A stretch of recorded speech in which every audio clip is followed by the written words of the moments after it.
नमस्कार, news one India पे आप देख रहे हैं देवभूमि में आपके साथ तहसीन फातिमा। ये खबरों की ओर बढ़ते। उत्तराखंड में 29 जून तक बड़ा कोरोना कर्फ्यू। कैबिनेट मंत्री सुबोध उनियाल ने जानकारी दी है। कोरोना मामले को देखते हुए ये फैसला लिया गया। हफ्ते में 5 दिन खुल सकेगी सभी दुकानें। 50% कैपेसिटी के साथ खुलेंगे रेस्टोरेंट। रात 10 बजे तक रेस्टोरेंट खोलने की अनुमति मिली है।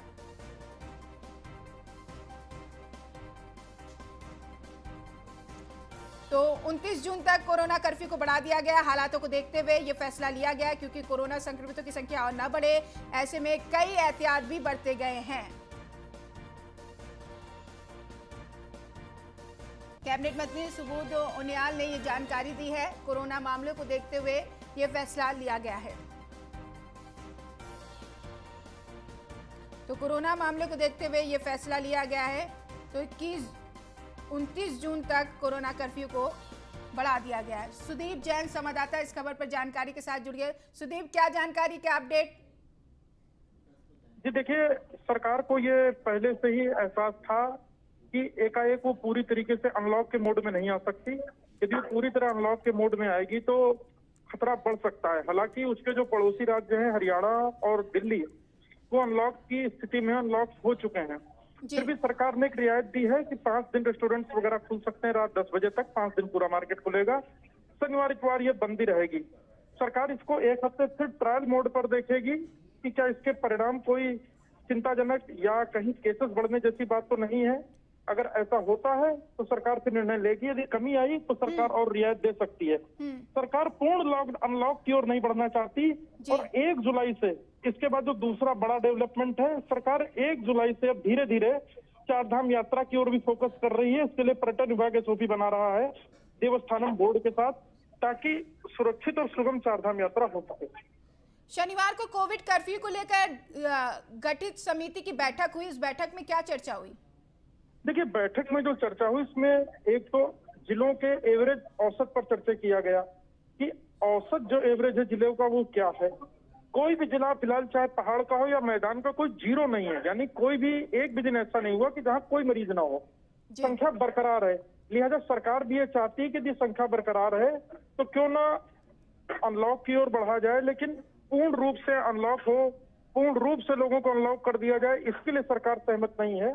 पर फिर भी सरकार ने एक बड़ा फैसला लिया है। 5 दिन के लिए बाजार सोमवार के बाद से खुल जाएंगे। इन सब के बीच अगर हालातों पर नजर डाली जाए, सुदीप जैन, किस तरीके के हालात बने हुए हैं कोरोना को लेकर? क्या अभी भी संख्या बढ़ रही है कोरोना की? जी देखिए, हालात सीधे सीधे हम ये मान सकते हैं कि कंट्रोल में है। इसको कहने में कोई गुरेज नहीं होना चाहिए। लेकिन कल जैसा भारत सरकार के स्वास्थ्य सचिव का एक पत्र आया और फिर जैसे एम्स के निदेशक जो दिल्ली में बैठते हैं, उन्होंने चिंता जताई कि अगर जरा सी भी लापरवाही हमने की तो थर्ड वेव 6 से 8वें हफ्ते में आ सकती है। तो जो राज्य सरकार की टीम है वो इस बात पर भी मंथन कर रही है कि कहीं से कोई लापरवाही ना होने पाए, ताकि जान और माल महत्वपूर्ण है। जो इकोनॉमिक लॉस है वो तो आगे पीछे मैनेज हो जाएगा, पर कोई जान नहीं जानी चाहिए। सरकार का फोकस है। बिल्कुल, जान है तो जहान है। सरकार इसी पर फोकस कर रही है। बहुत शुक्रिया सुदीप जैन तमाम जानकारी के लिए। तो बता दें आपको 29 जून तक कर्फ्यू को बढ़ा दिया गया है। पाबंदियों के साथ सभी चीजें खुलने लगी हैं धीरे धीरे, लेकिन आपको एहतियात बरतने की बहुत ज्यादा जरूरत है।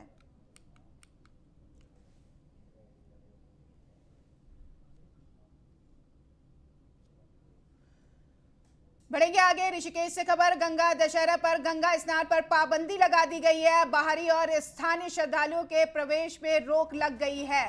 पूजा पाठ के लिए केवल तीर्थ पुरोहितों को ही इजाजत दी गई है। पहाड़ों में बारिश की वजह से उफान पर है गंगा। ऋषिकेश और हरिद्वार के सभी घाट जलमग्न हो गए हैं। तो हरिद्वार के सभी घाट जलमग्न हो गए हैं। ऋषिकेश के भी सभी घाट जलमग्न हो गए हैं। ऐसी स्थिति को देखते हुए स्नान पर रोक लगा दी गई है। आज गंगा दशहरा का पर्व है। इस मौके पर श्रद्धालु गंगा के घाट पर जाते हैं, स्नान करते हैं। फिलहाल इस पर रोक लगा दी गई है।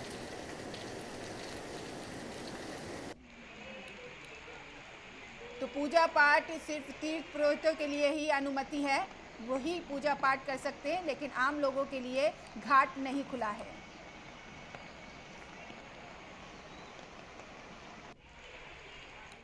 गंगा का जल स्तर अब कुछ कम हुआ, लेकिन लगातार बारिश के चलते कभी भी गंगा का जल स्तर बढ़ सकता है। ऐसे में प्रशासन ने गंगा के तटों पर जाने पर रोक लगा रखी है। गंगा दशहरा त्योहार के चलते गंगा पार जाने की रोक लगी है। ऐसे में श्रद्धालु चुपके से गंगा पार कर स्नान कर रहे हैं और पूजा करने के बाद चुपचाप जाते नजर आ रहे हैं। गंगा दशहरा पर पुरोहितों का कहना है कि श्रद्धालु गंगा पार ना आए और घर पर ही रहकर अपनी पूजा अर्चना करें।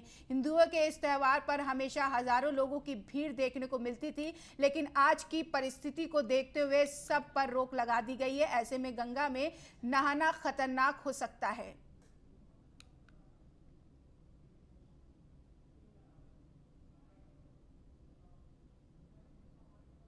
दशहरा के सर्वप्रथम मैं पूरे प्रदेशवासियों को, शहरवासियों को शुभकामनाएं देना चाहता हूं और भगवान मां गंगा से आप सबके कुशलता की कामना करता हूं।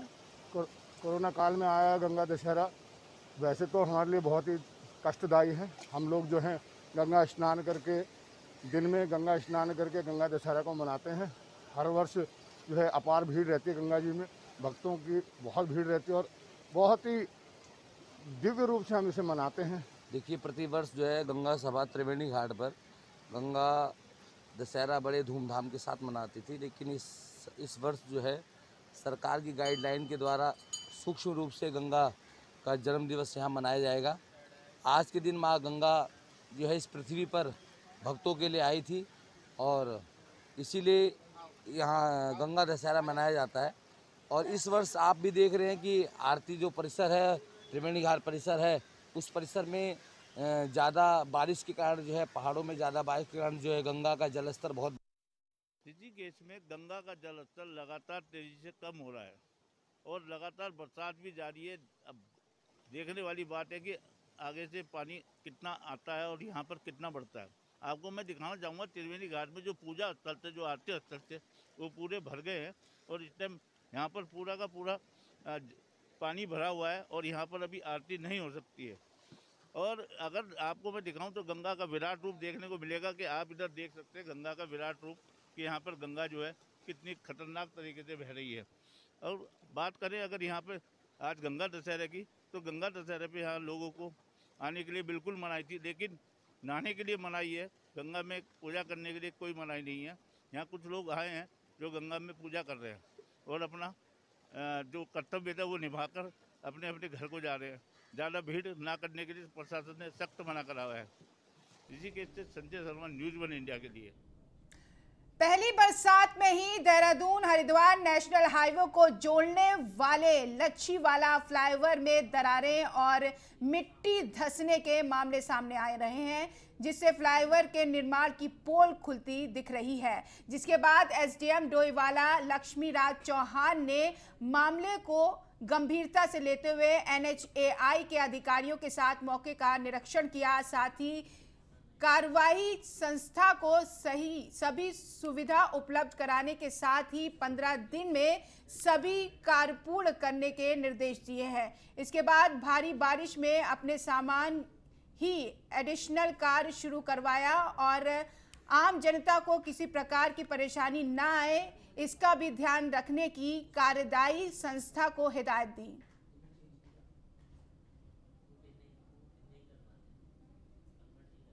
जो मानसून हमारा शुरू हुआ है, इसमें अचानक जो तेज बारिश हुई है, इसमें जो हमारा लच्छीवाला फ्लाईओवर के पास जो अप्रोच रोड है डोईवाला को कनेक्ट करने वाला है, इसका जो प्रोटेक्शन का कार्य है ये थोड़ा धंस गया है। और यहाँ पे जो एनएचएआई के अधिकारी आप पहुँचे हैं, प्लस जो कार्यदायी संस्था है उनके भी स्टाफ आ गए हैं और उन्होंने एडिशनल जो प्रोटेक्शन वर्क है वो यहाँ पे शुरू कर दिया है और उनको निर्देशित भी कर दिया गया है कि सुरक्षा का पूरा पूरी एहतियात बरती जाए। ऐसा कोई मेजर इशू नहीं है। हमारी जो अप्रोच रोड है डोईवाला के लिए, उसमें कुछ जगह क्रैक्स आए हैं, कुछ सेटलमेंट हुए हैं। उसके लिए हमने अपने कॉन्ट्रैक्टर को जो यहाँ काम कर रहे हैं उनको दिशा निर्देशित किया गया है और 24 घंटे इस पर विजिल रख रहे हैं और हमारा काम भी शुरू हो गया है। थोड़ा सा मौसम खराब है इसलिए थोड़ा सा समय लग सकता है, but 10 to 15 days working days में ये काम पूरा करा लिया जाएगा। प्रदेश में कोरोना के चलते हरिद्वार गंगा दशहरा स्नान को स्थगित कर दिया गया है और उत्तराखंड की सीमाओं को सीज करने के आदेश दे दिए गए हैं, जिसके चलते देवभूमि प्रवेश द्वार नारसन बॉर्डर पर भारी पुलिस बल को तैनात कर दिया गया है। देवभूमि में प्रवेश करने वाले यात्रियों को RT-PCR की नेगेटिव रिपोर्ट लाना अनिवार्य होगा। इसके बाद ही प्रदेश में प्रवेश कर सकते हैं। गंगा दशहरा के स्नान को लेकर बॉर्डर पर बिना जांच के आ रहे श्रद्धालुओं को नारसन बॉर्डर से वापस भेजा जा रहा है। सरकार ने गंगा स्नान को स्थगित कर दिया है। इसके बाद भी नारसन सीमा पर हजारों की संख्या में वाहनों की लंबी कतारें लगी हुई हैं।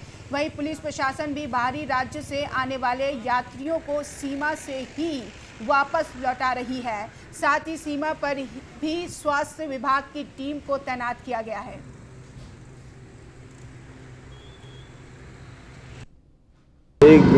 सरकार द्वारा गंगा दशहरा स्नान को स्थगित कर दिया गया है और उनके द्वारा अपील है कि सभी लोग अपने घरों पर रहें, सुरक्षित रहें। कोरोना का संक्रमण अभी चल रहा है।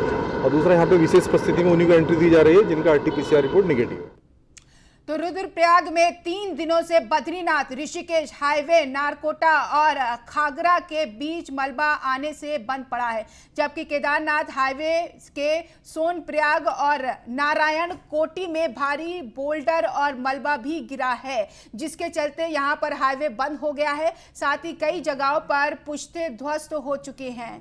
ऐसे में जिला अधिकारी मनोज गोयल ने जनपद के विभिन्न स्थानों का निरीक्षण कर स्थिति का जायजा लिया। इस दौरान उन्होंने मुख्य मोटर मार्ग के बेलिनी पुल सहित भाड़ाधार और नगर पालिका के ट्रेचिंग ग्राउंड का भी निरीक्षण किया। बता दें, SDM ने संबंधित अधिकारियों को आवश्यक दिशा निर्देश भी दिए। साथ ही अधिकारियों को किसी भी स्थिति से निपटने के लिए अलर्ट रहने को कहा है।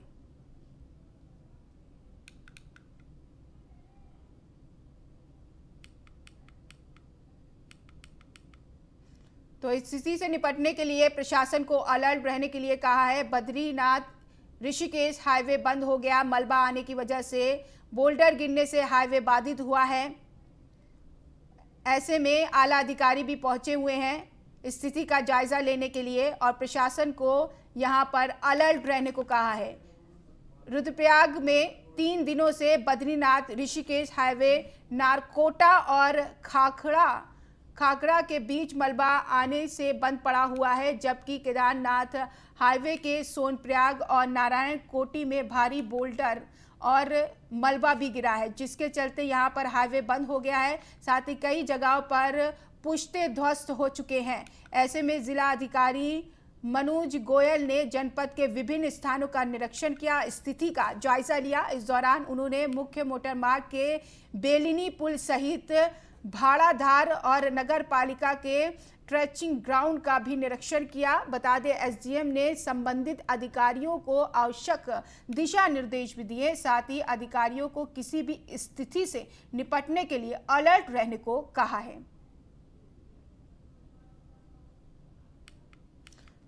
तो SDM ने स्थिति का जायजा लिया, प्रशासन को अलर्ट रहने के लिए कहा है, क्योंकि स्थिति और भी बिगड़ सकती है, भारी बारिश और भी हो सकती है और यही वजह है कि यहां पर अधिकारियों को अलर्ट रहने को कहा है।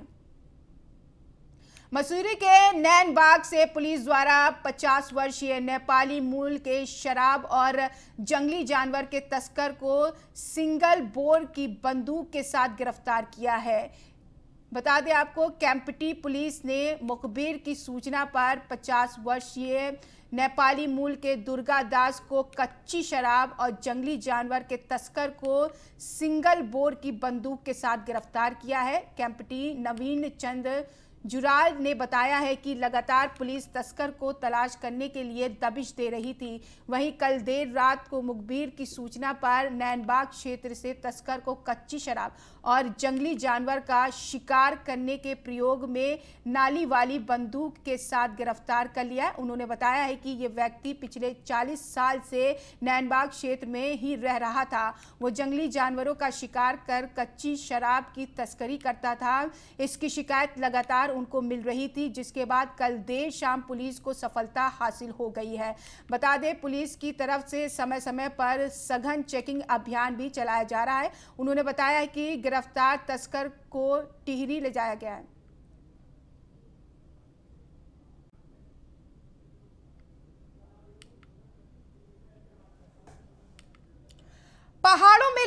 लगातार हो रही बारिश से गंगा का जलस्तर खतरे के निशान से ऊपर पहुंच गया है। गंगा नदी 194.35 सेंटीमीटर ऊपर बह रही है। जलस्तर बढ़ने से निचले इलाकों में बाढ़ का खतरा बढ़ गया है। हरिद्वार के श्यामपुर में पशु चराने गए 2 युवक पानी की तेज धार में फंस गए हैं, जिसके बाद दोनों युवक देर शाम रेस्क्यू कर बचाया गया। यही कारण है कि आपदा प्रबंधन भी अलर्ट मोड पर है।